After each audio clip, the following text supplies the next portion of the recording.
Hi, this is Artie Skinner, and welcome to Day 4 of 30 Days to Debt-Free Living and Prosperity Coaching Program.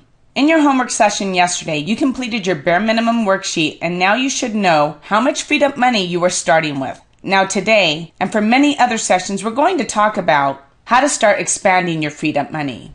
As we mentioned yesterday, once you know your bare minimum, you can find your freed up money. And we use the example of $2,000 as your bare minimum of expenses. We also use $2,500 a month as the example of take-home income, giving you $500 of freed up money every month. Now, many of us may not have this much freed up money, so it's important to do everything you can to expand this number. That's why we started off this week by contacting your credit card companies to see if you can reduce your monthly interest. Now, since credit card companies are not obligated to do this, we need to look for alternative ways to expand freed up money. So as we move on here, let's first look at where most people spend money unconsciously. Now, this is the Gallup poll, and according to the Gallup poll, Americans spend an average of $67 per day outside of standard bills, and this is based in 2010. And you'll notice that in 2009, the daily spending was $61 when the recession first hit. So we're starting back on a trend of increasing unconscious spending.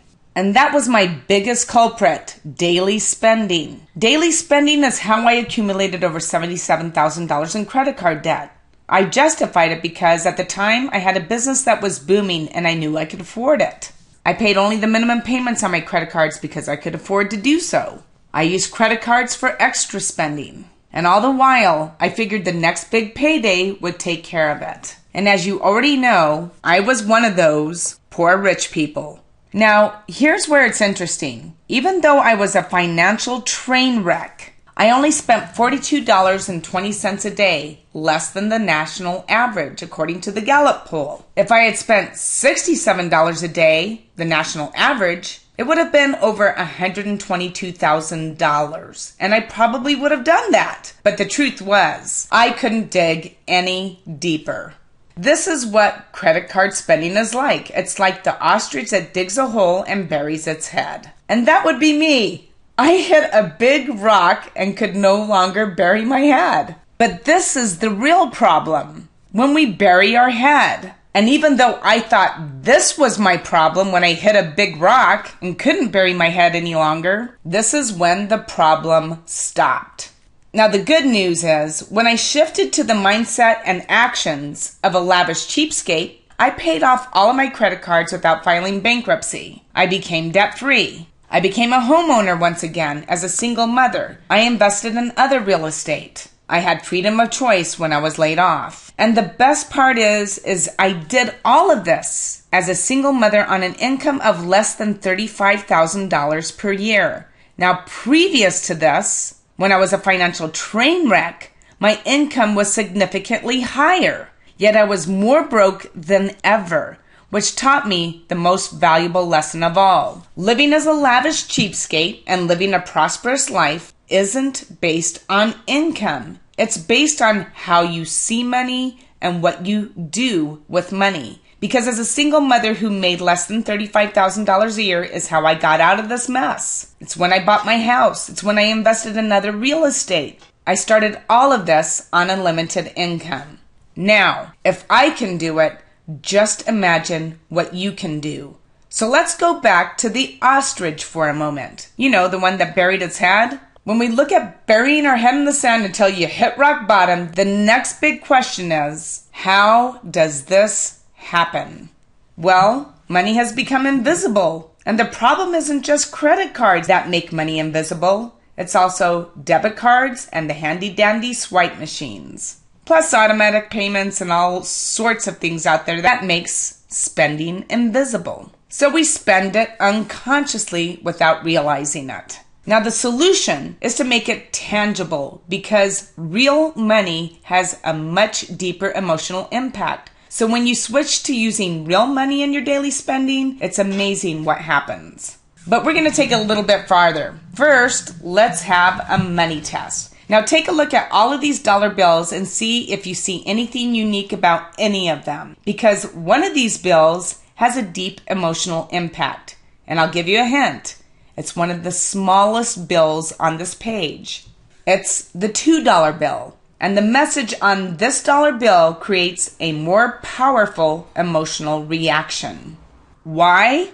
Because it's unique and you have a tendency to want to hold on to it. And what happens when you spend it? Usually what happens is it creates an emotional response from the receiver. So when you take out a $2 bill to pay for what you buy, the receiver's reaction is usually, wow, I haven't seen one of those in a long time. And sometimes they'll even pull out two $1 bills and keep the $2 bill. Now think about how powerful this is. Since it's our emotions that steer our actions, using real money shifts our spending automatically because it expands our awareness automatically.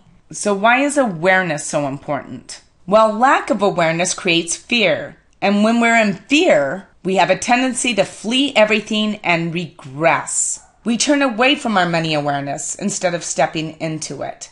And you are now amidst a big shift in your finances and right now becoming more aware than more than 90% of other people. This is a huge shift to changing your finances. Now back to the $2 bill. Your homework for today is to join me in the $2 bill test. And I promise you, this is one of the most important things you can do to actively expand your awareness of daily spending. Go to the bank today and ask for $100 of $2 bills. Now, if the banks are closed already, do this first thing in the morning. This is the money you will now use in your daily spending. Now, let me tell you what most people do. Most people don't do this assignment, but I promise you, if you do this one thing, you will be amazed at how much money you will find that you never knew you had. So I want you to promise me you'll do this. In fact, I want you to send me an email and say, Artie, I got my $2 bills. So let's do this together. Now to show the power of this, let me give you my own example. When I was a poor rich person and first converted to the lavish cheapskate lifestyle, I switched all of my daily spending to cash. And as a result, I cut back my daily spending from $42.20 a day to $20 a day. More than half. When I switched to $2 bills, I converted all of my daily spending to $10 a day. I cut back by more than 75%. Ultimately, my goal was to have a $2 bill in my wallet at the beginning of the day and still have it in my wallet by the end of the day. And I ultimately reached that goal, but not right away. But most importantly, this is what happened immediately. I discovered I spent money on meals when I was on the road. I bought snacks on breaks without thinking about it, many times from vending machines. I was a coffee fiend, and I was getting a morning cup of coffee and one in the afternoon, sometimes 3 a day, without giving it a second thought. And I found all the places I spent money mindlessly. And a wonderful side effect that I didn't expect was I lost 7 pounds without even trying to lose weight. I didn't even know I had lost this weight. Someone said, "Have you lost weight?" And I jumped on the scale and lo and behold, I dropped 7 pounds. I did because not only did my spending shift, but my eating habits improved drastically. Now, these are some of my examples. Your examples will be different, but I promise you that you will see them immediately when you start using $2 bills in your daily spending, and your entire relationship with money will shift to one of full awareness and honor of money. So be sure to grab your $2 bills today so we can begin the expansion of your freed up money. As we move through this course, we will get into more details of ways to expand freed up money, shift your mindset, and this one shift today will reveal to you where you need to start shifting your daily spending. So look for our next coaching session tomorrow morning. This is Artie Skinner, and I look forward to seeing you shift to a debt-free and prosperous lifestyle. I'll see you tomorrow.